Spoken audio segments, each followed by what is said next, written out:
Okay, so this is the Aune AR9000 over-ear open-back dynamic driver headphone, and it has a lot of folks excited, myself included. We heard this one at the various different trade shows over the years. They even made some final revisions since the recent Vienna high-end show, and so the final product here is even slightly different from that one, the most recent one that I tried. And this headphone has many people excited. In fact, there's already a thread up on HeadFi with some folks saying that this is the headphone of the year. I personally feel that's probably jumping the gun a little bit. We're only in July here. But yeah, this headphone is incredible. It kind of reminds me a little bit of like a Focal Clear or Utopia if you combine that with a Sony MDR MV1. And I realize now in saying that the people who've bought those respective headphones or who know those respective headphones probably haven't heard the other ones. But for anybody who's heard both, that should be really exciting to you. And the AR9000 manages to be that kind of sound signature without incorporating any of the drawbacks to do with the rest of the headphone. So there's a lot to get into in this video, so let's get going with the review. Okay, just some details here. The Aune AR9000, and I recognize that I've been saying it wrong this whole time, Aune or something kind of like Aune or Aune. Let me know how it's actually meant to be pronounced because I'm struggling with this one. But the AR9000 comes in at $13.99, which is less expensive than I think folks originally may have thought. They were kind enough to send this in for review, but of course I haven't been paid to say anything in particular about this, and all thoughts and opinions here are my own as usual. And of course I don't generally keep any of the headphones that I review either. Now let me begin by talking about what you get here. So first you get this case. This is a rather nice hard shell case that it comes in, and I like that the case comes with a little handle here, so you can carry this around, you know, while you're walking around and have your headphone purse essentially. It's a nice case. I like it. You also get 3 different adapters. You get XLR, 4.4 Pentacon, and 6.35 millimeter terminations because the cable has a modular swappable termination system, which is really nice. It allows you to plug it in with whatever amps and whatever equipment that you might have. The cable itself is also a really nice cable. It's this sort of sleeved, almost cloth-like material for the cable. It's lightweight enough while still feeling premium. It's not stiff, it doesn't tangle, it's not microphonic. So this is almost all check marks across the board for the cable. But one thing to keep in mind is that because this is a more cloth-like material here, if you have sharp edges or sharp things on your desk, or there's a corner of your desk that it can rub up against, there is a chance that that can actually wear into the cable. And so while this cable is excellent, make sure that you are using it in a way that's away from any other sort of sharp things that might be able to like dig into it for whatever reason. For the headphone itself, a way to think about this would be it looks and feels like a much more premium version of the AR5000 for those of you guys who are familiar with that headphone.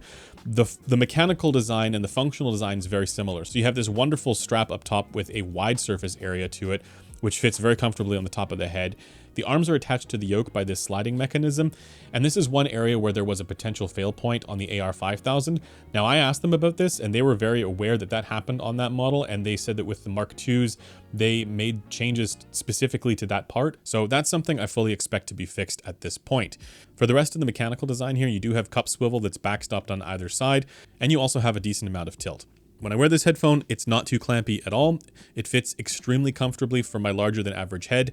It's a little bit heavier than I think folks might want. It comes in at around 430 grams, but I have no problem wearing this for the entire day. My neck never gets sore, and there's nothing that clamps in or presses in any weird spots. Like, this is extremely comfortable.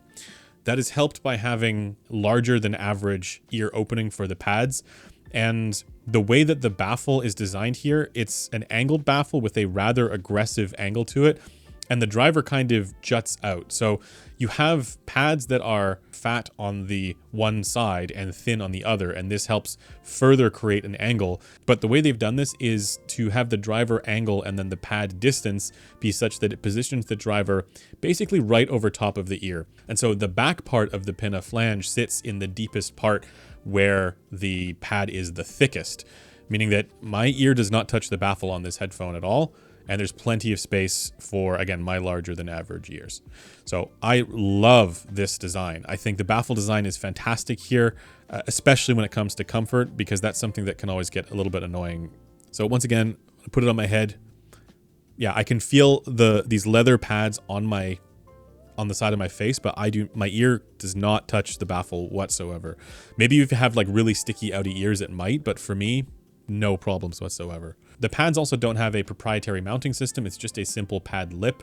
And then for the overall acoustic openness of this headphone, it is rather open. When we look at the sound quality, it is actually shocking to me that they achieved the sound that they did, especially the low frequency response that they did with this headphone, while keeping it very open and acoustically transparent. Now, when it comes to the build and the visual design, it looks and feels a lot nicer than the 5000 series did. That was one of my initial concerns with this headphone, is that, functionally it doesn't seem that different from the 5000 because the mechanical design is very similar between the two. It's got a similar system for the headband and everything. But visually, and like when you take this out of the box and you kind of just, start using it, it does feel like it's another level up as far as the quality of the materials is concerned. And there's a lot of headphones that come out these days that are made from exotic materials, various different types of wood or, all kinds of different things. This one seems a little bit more utilitarian, a little bit more functional than that, but it never feels cheap. It never feels not premium. And most importantly, it's extremely comfortable.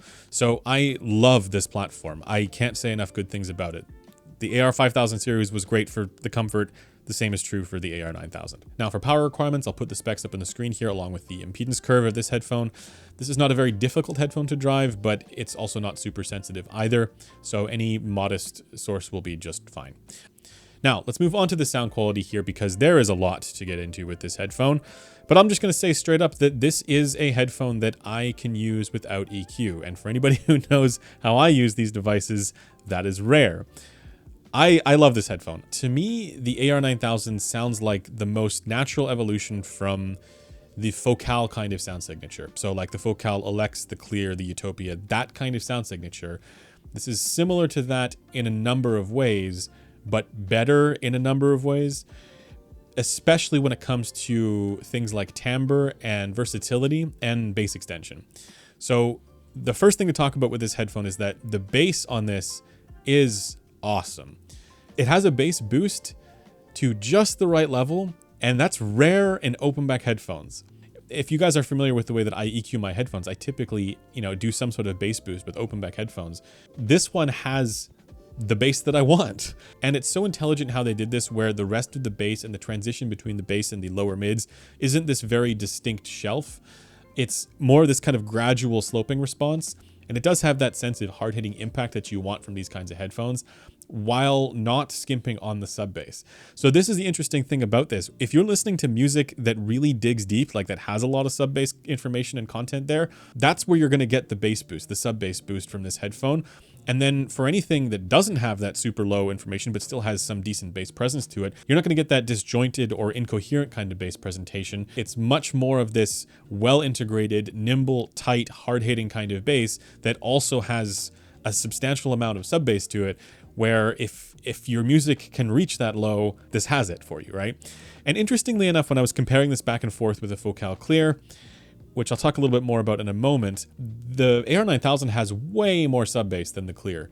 And so if you think about the Clear as like the bassy, hard-hitting, punchy kind of headphone, which it is, it has elements of that, but then also just way more sub bass. Then for the mid-range, this is where it has a similar kind of flaring characteristic to some of the Focals at around 1 kilohertz, but I find this works so well with the way that the bass is integrated for this headphone. I hear this extra edge most noticeably on like piano tones, but it never goes so far where things sound shouty or wonky or timbrally skewed. And this is one area where the AR9000 is just, in my opinion, better than the Focals. I think the Clear and the Utopia still have like a better sense of like that just sheer in-your-face kind of clarity for piano tones and guitar tones, but that makes them less versatile. And this is something where if you listen to those headphones on worse recordings, it can be a bit much. And I never have that problem with the AR9000. That's a little bit of a trade-off, but one that I would take the AR9000 on every day.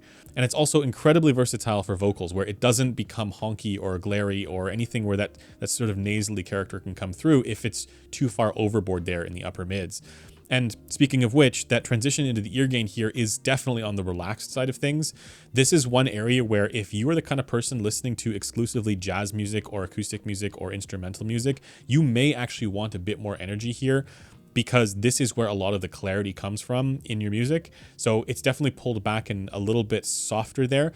But this also, again, makes it more versatile for a way wider range of recordings, and it's not so subdued where it sounds kind of muffled like an Odyssey or anything like that. This is still clear and incisive enough for the rest of the sound signature here. And again, the way that this is integrated with the bass specifically works so well. If you have a bass presentation that is like a distinct bass shelf, kind of like almost a Harman tuned thing, you might want to have more ear gain here. But because of the way the bass is handled here, this kind of ear gain presentation works so freaking well. And the fact that that primary rise into the ear gain is a little bit relaxed, again, it makes it so that I can listen to literally any kind of music with this headphone, and it doesn't sound glary or harsh or shouty or anything like that whatsoever. Even though, again, there are some colorations here worth noting. And speaking of which, this is where we get into the treble. And there are some colorations here. And when we look at the graphs done here on the B&K 5.28 and the Gross as well, you can see that there are a number of peaks there at around 6 kilohertz and then again at around 8 kilohertz, 8 or 9 kilohertz. But two things on that. These peaks are actually in the same spots that you get with the Focal Utopia. This is closer to the original, like the OG Utopia, not the 2022, which kind of subdued those peaks a little bit. So for anybody who's heard that headphone, if you have a preference between the two, that should help. The other thing is that these peaks don't really show up on my head. So I'll move over to the on-head data in a moment here, but I just want to say that the way the treble comes across for me is definitely that there's a little bit of extra crispness and a little bit of emphasis there to the mid-treble. This balances out with the bass quite well, and I don't get any of that sort of, etched or gritty kind of character that I get from the Focal Clear sometimes. And again, I find the treble here to be a little bit more reminiscent of the original Focal Utopia. So overall, the coloration that I noticed perceptually the most is the relaxed lower treble. And this is again where I come back to that word of versatility, where that kind of laid back character allows me to just put whatever kind of music I want to this headphone. Now let's move over to the on-head data where I've measured these headphones using in-ear microphones on my own actual head. And for those who are unfamiliar with this, we've gone to a lab in the UK to get our head-related transfer function, so how our heads and ears are filtering the sound to understand, what our brains expect sound to be. We're able to effectively turn our heads into headphone measurement systems to get the visualization of exactly how I'm hearing these headphones. And as you can see here, I'm not actually getting that many crazy peaks or anything like that here in the treble. It's a pretty good balance with the rest of the response, like with the bass and in the mids as well. The only thing that really stands out here is that dip in the lower treble, part of which is going to be the primary canal band omission, but we don't need to get into that in this video.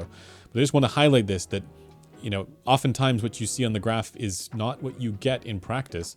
And one of the reasons for that, and I was testing this, because the earpad opening is rather large, you could theoretically wear this slightly further forward or further backward. Like you could wear it kind of up like this, and that would yield a different response from if it were worn back like this, because that's literally changing the position of the driver relative to the ear. But I also expect that this is going to yield some sort of person-to-person variation for how people hear this headphone. Maybe some people hear it more like the measurement rig does.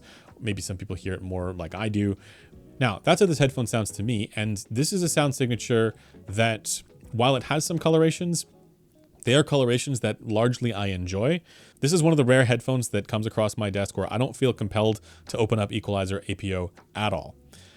I could, and I think the one thing I would do is maybe fill in some of that lower treble just a little bit, but that's it. I like the way that that 1 kilohertz region is emphasized and pulled forward a little bit, gives it a little bit of extra incisiveness and detail. I like the way the treble is handled, at least on my head. Everything about this headphone is to my liking.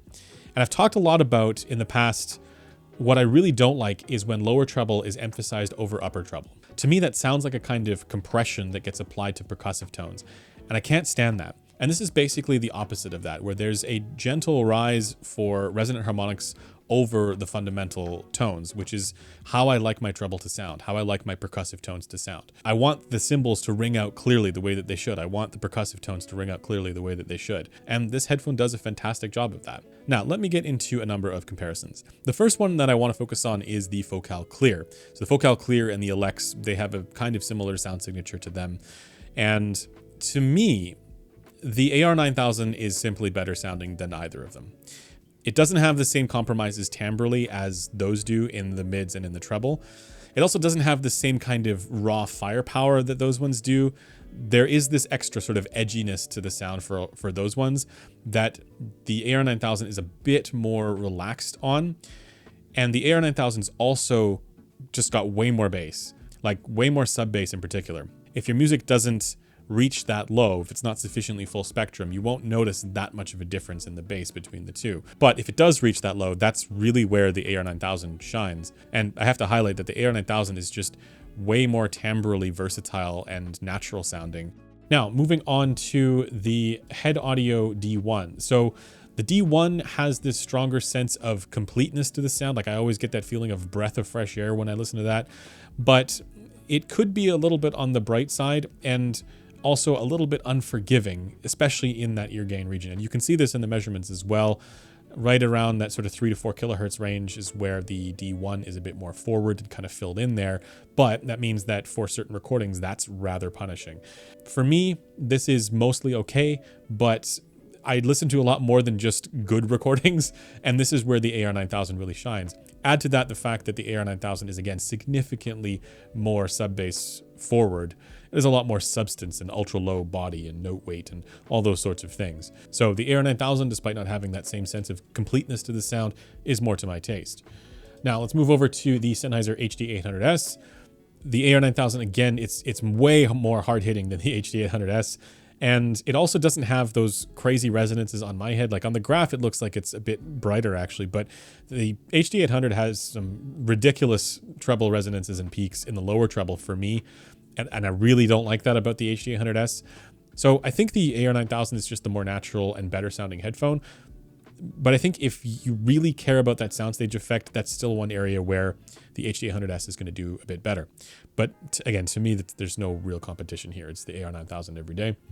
Now, compared to the AR5000, which is, again, the one that you guys are probably a little bit more familiar with, the AR9000 is focused a bit more towards the edges of the spectrum, so the ultra-low frequencies and the ultra-high frequencies, so it's a bit more filled in there, and also more refined for the lower treble portions that on the AR5000 could sound a bit on the sort of scratchy and etched side. And lastly, I want to compare this to the Sony MDR MV1. And I mentioned this is kind of like a combination between the Focal series of headphones and the MV1, where it takes the good things from both, kind of puts that into a headphone. And in many respects, this is very similar to the MV1, just without the ridiculous treble spiciness that headphone has. On my head especially, that 6 kilohertz resonance is rather aggressive for me, and I don't get this problem on the AR9000. So the MV1 was EQ required for me, even though it was rather easy to EQ. The AR9000 is, by contrast, no EQ necessary whatsoever. So that's basically how I feel about the AR9000.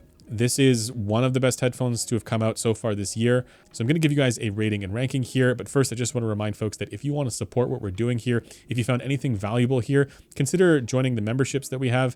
So you can hang out with me during live streams. You can tell me that I'm wrong. You can get a sense of what the review is going to be like for a product before the video comes out.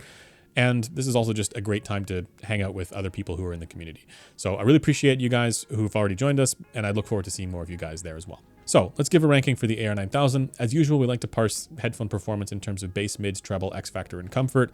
So for the bass and mids, I love this headphone, no notes.